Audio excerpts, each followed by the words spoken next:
This is the stadium known simply as Teddy, the home of Bitar Jerusalem, one of the most storied franchises in Israeli soccer, with 6 national championships and 7 state cups. But Bitar is the only team at the highest level of Israeli soccer that has never signed an Arab player. Peace here will never be exist. I think the Arabs doesn't like us, and I think the hatred comes from both sides.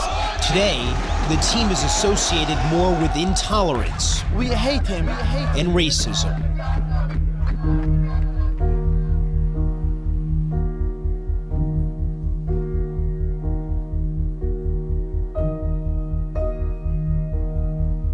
It was in this sacred city, a city conquered and reconquered countless times, that Solomon built the first great temple of the Jewish people, where Christian theology holds that Jesus was crucified and resurrected, where Muslims believe Muhammad ascended to heaven.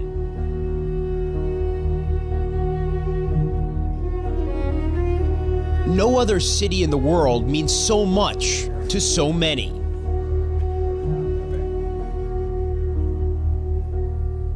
In Hebrew, Jerusalem means city of peace. But just a few miles from the holy Western Wall, inside these walls, it's not peace, but hate that dominates. What are the worst things they've said to you when you've played there? Did for a Muslim, did for Arab. They shout all the fans together like one man. Alaa Abu Saleh is an Arab citizen of Israel. He plays for Bnei Saknin, another team in the Israeli Premier League. Arabite beyadenu, Muhammad met, Muhammad Khazir. They are racist. What are you saying? Muhammad Quran. They shout, they threw stones to us. It's like a war.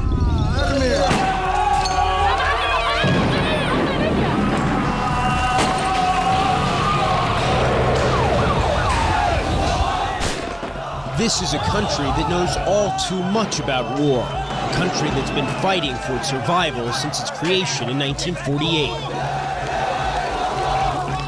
Over the years, in the bitter, ceaseless conflict between Israelis and Arabs, tens of thousands have died.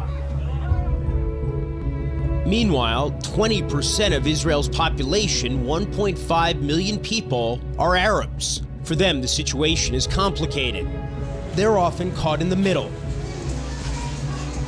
as their Palestinian brethren on the West Bank and in Gaza fight against Israeli rule. In Jerusalem in particular, where Jews and Arabs live at close quarters, tensions run high. In the last decade, Israel erected a barrier to prevent suicide bombings. It's isolated some of the city's Arab neighborhoods. The barrier is a potent metaphor in a place where the past is never past. Why are there no Arabs on Bitar? It's a long story. Itzhak Kornfein is the chairman of the Bitar Jerusalem soccer team.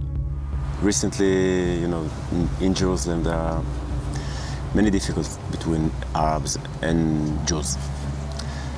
And we didn't want to get into this issue because this is a very, very painful issue. We have our friends, and our friends are very militant about bringing an Arab player towards the team. The group of hardcore anti-Arab fans of Bitar is known as La Familia. It's led by this man, Guy Israeli, an accountant by day. With about 5,500 members, La Familia represents just a small fraction of Bitar's hundreds of thousands of supporters. But its power is greater than its numbers.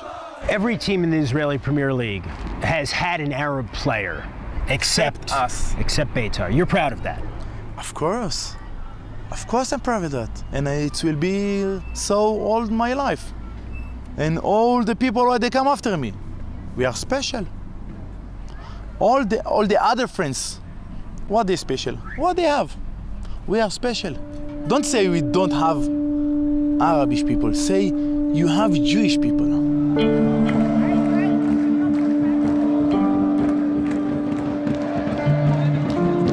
In recent years, Beitar has struggled, especially financially.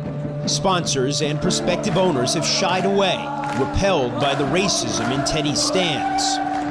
Still, Beitar hasn't signed an Arab, even as Arabs have emerged as some of Israel's finest players. Players like Salim Touama.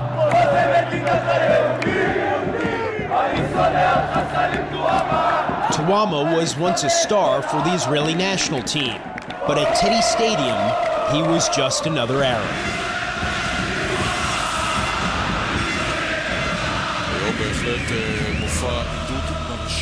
Like Touama, Abbas Swan is an Arab citizen of Israel. In 2005, he became a national hero when he scored this goal against Ireland to keep Israel's World Cup hopes alive. Just a week later, at Teddy Stadium, he was welcomed by the team, but not the fans. What kind of things would they say to you? They all the time speak bad about Muhammad. They insult the Prophet.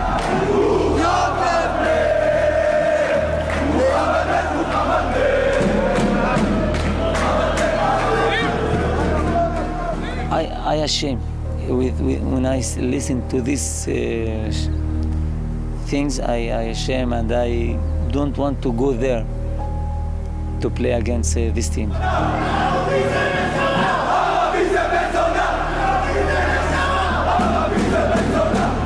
How did you feel after Abbas Swan scored that goal for Israel in World Cup qualifying? I cursed him. It's not worth it. They want to kill me if they come to me, and one time they broke to and destroy my car. I think if I was in the around the car, it's finished with terrible thing. They would have hurt you. Yes.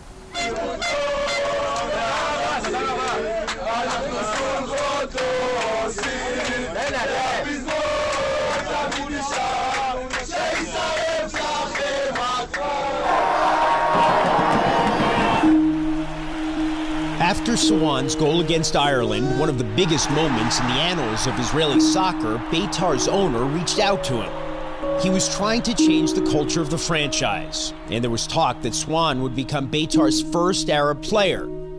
But La Familia pressured ownership, and the deal fell through. The fans, known as La Familia, what do they reflect in Israeli society? They reflect a growing trend in Israeli society, Israeli Jewish society, mainly among youth, of racism, hatred towards anything which is not yourself and your immediate group, and hate for Arabs. Amnon Biri Silitsianu is the co-director of the Abraham Fund. He works to foster better relations between Israeli Jews and Arabs. Why are the attitudes of a club like Beitar and its La Familia group of fans, why is that dangerous here in Israel? Dangerous because it legitimizes separation, segregation, and racism. I think that the Israeli society is extremely fragile. The atmosphere is very explosive. That was evident last spring at this mall, directly across the street from Teddy Stadium. After a Beitar victory, hundreds of fans, many of them teenagers, streamed into the mall's food court. Sultan Mahmoud, who is Arab, was working there. بيبقوا بتسعكوت بكلالوت كيلولوت محمد كيلولوت كل عربين بكلالوت كيلو ام باخوت وزي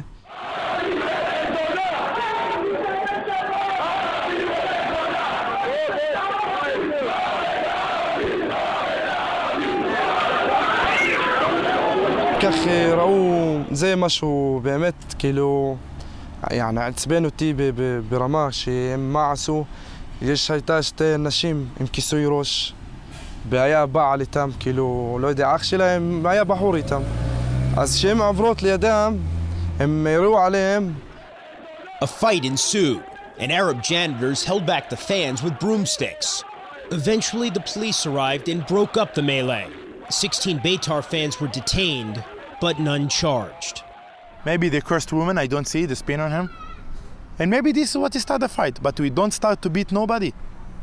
So how would you respond if an Arab came into the mall and spit at a Jewish woman? I was kill him.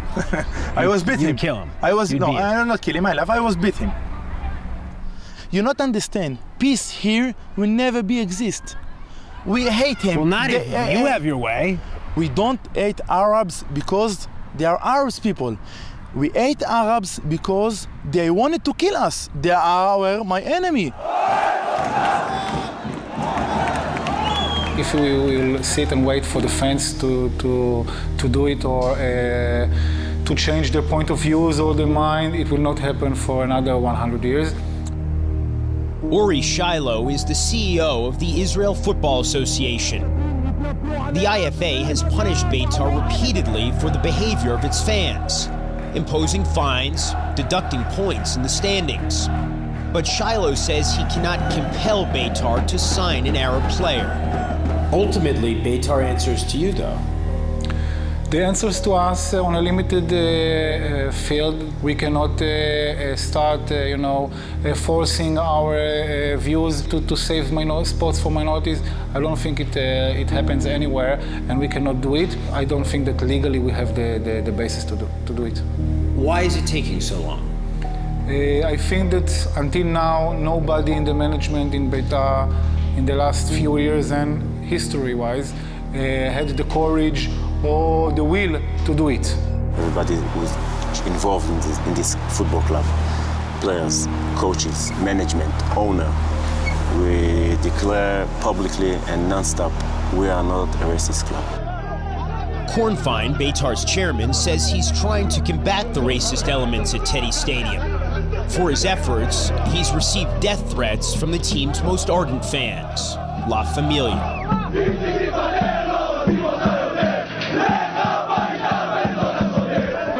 How are you going to sign an Arab player when your most enthusiastic fans are against it? The management will have to take this decision, not the fans, because the fans are not running the team. But right now they are, because No, otherwise there would be an Arab player, no? No, they're not. And I told you before, we won't bring an Arab player just for the statement. I choose who present me, who not. Not you, not everybody. It's my team. You don't own the team. I am not. I am the team. The team is belong to me. Because you're a fan. Of course.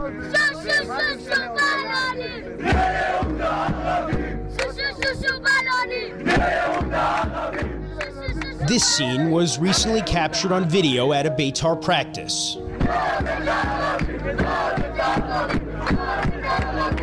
Words can be converted very rapidly, can be translated to actions. Those young kids, they listen and they hear and they internalize those messages. Then they translate it in the streets. There are still those who believe that in the future, Israelis of all faiths will learn to live in peace, side by side. But in the crucible of fear and mutual distrust that defines Jewish-Arab relations in today's Israel, hopes for overcoming a seemingly endless cycle of violence and hatred seem to be dwindling.